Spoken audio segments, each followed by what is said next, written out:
자, 여러분 반갑습니다. 드디어 우리 이제 300제 문제 같이 풀어보도록 하겠습니다.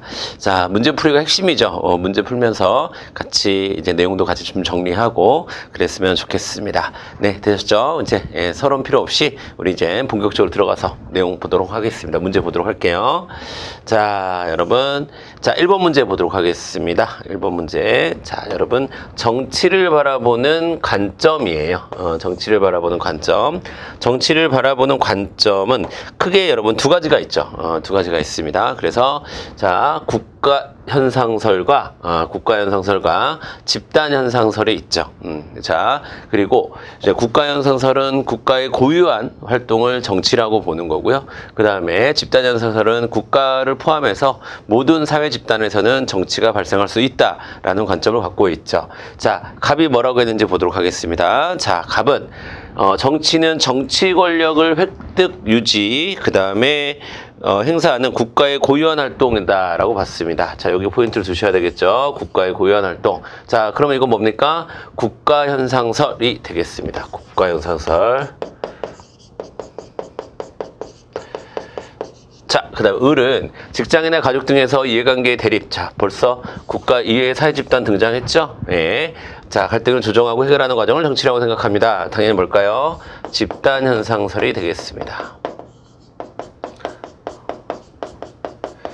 자, 여러분 기본적으로 여러분 집단현상설이 좀 더 큰 개념이고 그 안에 국가현상설이 들어가 있는 거예요. 그렇죠? 자, 왜냐하면 국가도 하나의 집단이기 때문에. 자, 1번 보겠습니다. 갑의 관점은 국가형성 이전의 정치현상을 설명할 수 없다라고 되어 있는데, 예, 맞아요. 이게 국가현상설이 갖는 한계점이에요. 그게 무슨 말이냐면 우리가 국가라는 게 형성되기 이전에 예를 들면 뭐 부족이나 아니면 뭐 이렇게 소수로 공동체로 모여서 있을 때 국가가 아직 형성되기 전에, 그러니까 예를 들면 우리 이제 세계사적으로 말씀드리면, 자, 여러분 베스트팔렌 조약 이전의 유럽에는 자, 국가라는 개념이 성립되기 이전입니다. 그러면 그 이전에는 뭐 왕을 중심으로 하는 것이든 뭐 교황을 중심으로 하는 거, 교구 중심의 사회든 어쨌든 국가라는 개념이 성립되기 이전에는 정치가 없었다는 거냐? 국가현상설에 기초하면 그렇지는 않죠.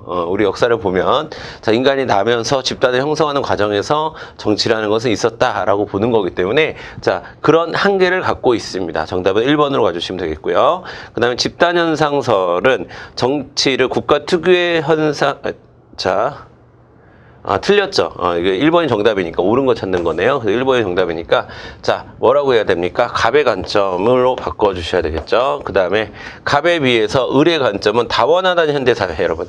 다원화된 현대사회의 정치현상을 설명할 수 있게 다원화된 현대사회의 정치현상을 설명하기 좀 더 용이한 거, 좀 더 적합한 것은 다름 아닌 집단현상설이 되겠죠. 그래서 바꿔줘야 돼요. 을의 관점이 그렇죠. 자, 집단현상, 자, 갑에 비해서, 맞죠? 국가현상설에 비해서, 아니죠. 여기 적합하지 않다니까 바꿔줘야 되는 거죠. 아니면 그냥 적합하다라고 해도 되고, 어쨌든 집단현상설에 대한 설명입니다. 그 다음에 4번 보겠습니다. 국가현상설과 달리 집단현상설의 관점은 정치활동의 소수의 통치, 여기 소수의 통치, 여기서 중요한 단어는 통치예요. 통치를 강조하는 건 국가현상설입니다. 그래서 자, 여러분 을의 관점이 아니라 갑의 관점, 즉 국가현상설이 소수의 통치 엘리트들에 의해서 정치가 이루어진다고 보는 거죠. 정답은 1번으로 가주시면 되겠습니다. 예, 되셨죠? 자, 넘어갈게요. 자, 두 번째 문제 보도록 하겠습니다. 두 번째 문제. 국가의 구성 요소인 주권에 대한 설명으로 옳은 것만을 모두 고르면, 이라고 해서 주권에 대한 설명을 묻고 있습니다. 묻고 있어요. 자, 먼저 볼게요. 자, 기억본 보겠습니다. 주권은 사회 집단도 소유할 수 있다라고 보는데, 여러분 우리 여기서 물어보는 게 국가의 구성 요소로서 주권을 물어본 거잖아요. 그러면 주권은 국가만이 갖는다. 그러면 자, 주권의 두 가지 특징이 있을 겁니다.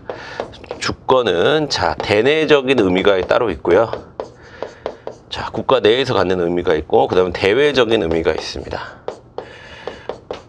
자, 주권은 대내적으로는 자, 최고 권력이라는 것을 의미합니다. 최고 권력.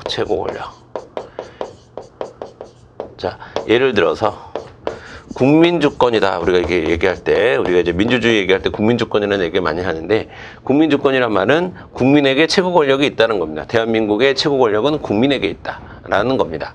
자, 민주주의 국가에서 최고 권력은 국민에게 있다. 이런 뜻이고요. 대외적으로 주권이라는 개념은 독립성, 독립 또는 자주, 이런 것들을 의미합니다. 그래서, 자, 예를 들어서, 대한민국은 독립국가다.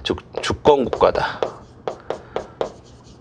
이런 표현을 할 때는 이런 의미를 갖고 표현을 하는 거죠. 자, 되셨죠? 자, 그래서 일단 기업권 틀렸고요. 그래서, 그리고 국가 원수로서 대통령만이 주권을 가집니까?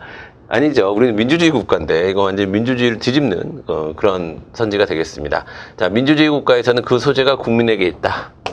맞죠? 국민에게 있습니다. 국민 주권을 얘기하는 거고요. 그 다음에 지금 방금 설명드린 대로 주권은 대내적으로는 최고성, 즉 최고 권력이라는 의미고 대외적으로는 독립성을 의미한다. 맞아요. 그래서 디귿과 리을이 맞는 선지가 되겠습니다. 되셨죠? 자, 그 다음에 3번 문제 가도록 하겠습니다. 3번.